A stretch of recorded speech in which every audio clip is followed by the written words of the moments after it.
During the Lantern Rite event, there will be a chance to obtain a free 4-star character from Liyue. The available options include Chongyun, Ningguang, Xingqiu, Xinyan, Yanfei, Yunjin, YaoYao, and the new Pyro DPS gaming. As the selection is limited to just one of the 10 characters, many players are confused on who is perfect for their account, and also contemplating the benefits of constellations. That's why in this video, we'll analyze the characters available during the event, listing their biggest pros and cons as we go. The decision-making process is highly based on your existing character list, so feel free to skip to the timestamps you're most curious about. Hopefully, this detailed guide will boost your confidence in selecting the perfect free 4-star character for your needs. Do note that if there's a character you genuinely enjoy and wish to play, feel free to select them. Every character in the game is usable, and the recommendations are only because specific characters have the potential to increase your account's overall strength. If you're a casual player,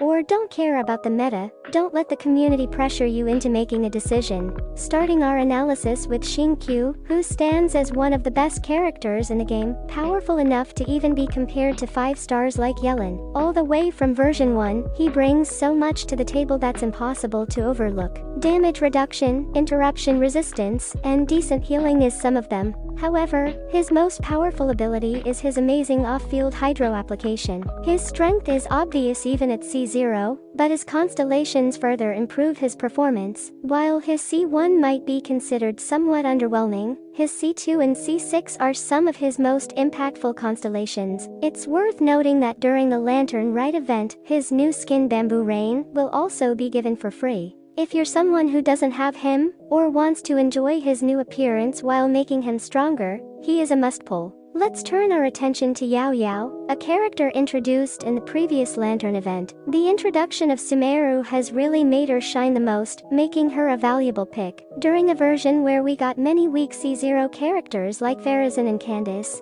YaoYao was like a breath of fresh air, and still is to this day. She provides healing and dendro application, her only drawback being the field time required for her elemental burst. Considering even 5-star healers like Kokomi have such mechanics, this is something we can easily excuse for YaoYao. Not much is there to say about her, because there are many who are similar to her in the healing aspect. She is more useful for dendro resonance, but as someone who has saved our lives multiple times in the abyss, she gets an honorable mention. Continuing with the list, xiangling is one of the game's most powerful characters, but she is already free from the 3rd floor of the spiral abyss. There's no need to choose her just to have her in your account. Her most significant power boost happens at C4, so if she's currently at C3, selecting her may be useful to enjoy an additional 40% uptime on her elemental burst. Beyond that, her other constellations offer decent improvements, but there are other valuable characters to use your free summon on. She's also available in the Starglitter shop, making her not a must-pull for the Lantern Rite event. Yunjin is the next character with situational usability, a defense scaling character who specializes in buffing normal attacks. Even though she is quite specialized, her overall effectiveness is limited to only a few units in this game. Her preference for normal attacks over charge attacks and plunge attacks make her unusable with many on-field DPS. Characters like Ayaka and Yumiya benefit from Yunjin the most, especially Yumiya. If you main her, or want to in the future, you should definitely pull a copy of the opera singer. If you're someone who already has Yunjin, keep your eye out for her C2 and C6, which are her most useful constellations. Moving on to Yanfei, her damage is highly dependent on her supports and constellations. At C0, her performance is lackluster, but at C6, she becomes more impressive. Specific teammates like C6 Bennett or C6 Xingqiu help her become stronger. If you're pulling in the upcoming Nahida and Xinyan banners, the chances of you getting a copy of Yanfei is high.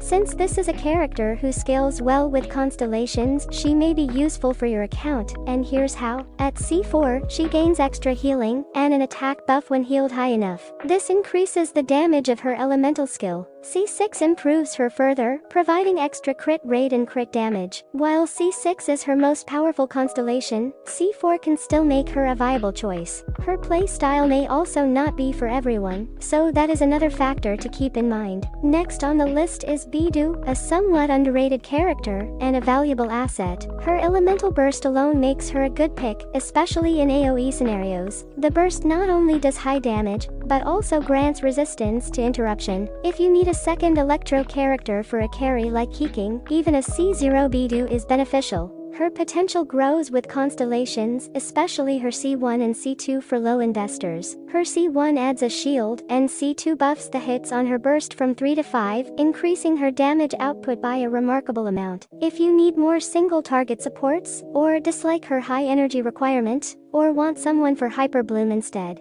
then feel free to move on from this character. Her burst doesn't target dendro cores, and in the current meta where dendro shines the most, she is someone who can be easily skipped. Now, let's discuss Chongyun. He was massively popular back in the version 1 days. Despite the initial popularity, he doesn't offer much utility, and has fallen behind in terms of effectiveness. At first glance, his kit may seem promising, but on closer inspection his contributions aren't really that game-changing. While pairing him with characters like Rosaria or Kia can have good results, Chongyun's burst damage alone isn't enough to justify dedicating an entire slot in your team for him. His best constellation C2 provides a unique 15% cooldown reduction within his cryo field, which sounds appealing only for quick swap teams. He can also perform decent in a reverse melt team with Bennett and xiangling, but nothing too crazy. C6 improves his elemental burst, transforming it into a more powerful nuke. Overall, this character is only desirable if chosen for personal preference. Another character who you should avoid is Ningguang. Unfortunately, she falls under one of the weakest elements in the game right now, excluding a few strong characters like Navia and Nido. Even with the addition of strong off-field supports, Ningguang's overall performance doesn't improve significantly. At C0, she is rather lackluster, and heavily relies on constellations. Many consider her unseeable without C2 and C6 because of the power boost. Even after reaching C6, she still struggles to stand out, especially outside of geo teams where her strengths are limited. At the very bottom of the list is, to nobody's surprise, Xinyan. She is a pyro shield character that scales with both attack and defense. For this reason, her kit appears contradictory and somewhat disorganized. This makes her less effective on her own, even at Constellation 6. Despite leaning towards physical damage, she still doesn't synergize well with many physical team compositions. Ironically, she performs better when transformed into a Pyro DPS, especially when paired with a C6 Bennett. Overall,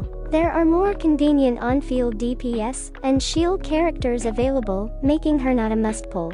In the end, the priority list for selecting characters is as follows: Xinyan in Tier 5, Chongyun and Ningguang in Tier 4, Beidou, Yanfei and Yunjin in Tier 3, YaoYao and xiangling in Tier 2, and Xingqiu in Tier 1. As for the new 4-star gaming, further testing is required to reach a conclusion. In summary, Xinyan is not recommended due to her contradictory and disorganized kit that affects her effectiveness. Even at C6, she lacks synergy with many physical team compositions, and as a Pyro DPS, there are more convenient options. Ningguang is also advised against due to being one of the game's weaker elements and lacking significant improvement even with strong supports. Even at C6, she struggles to stand out, especially outside of geo teams. Chongyun, once popular, has also lost his effectiveness. He lacks utility, despite an initially promising kit, but pairing with certain characters can still provide decent results. Yanfei is recommended in specific situations only,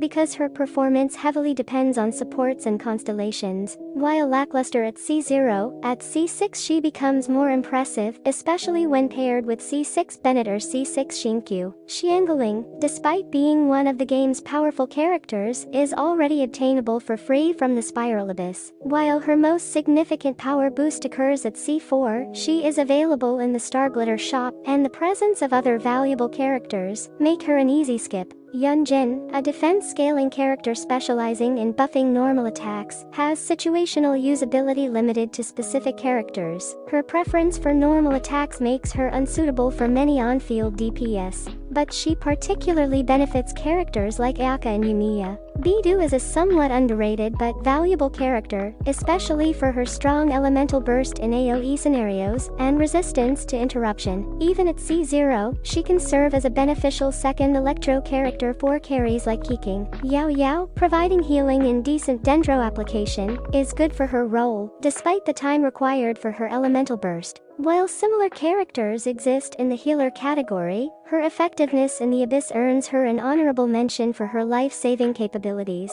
Xingqiu stands out as one of the best characters in the game, rivaling even 5-star characters like Yelan. With strong abilities such as damage reduction, interruption resistance and decent healing, his off-field hydro application is what makes him a valuable addition to any team seeking a hydro character. Ultimately, choose the character that brings you the most enjoyment in the game. Selecting the most powerful character or their constellations means nothing if you're not having fun. So, have you made your decision?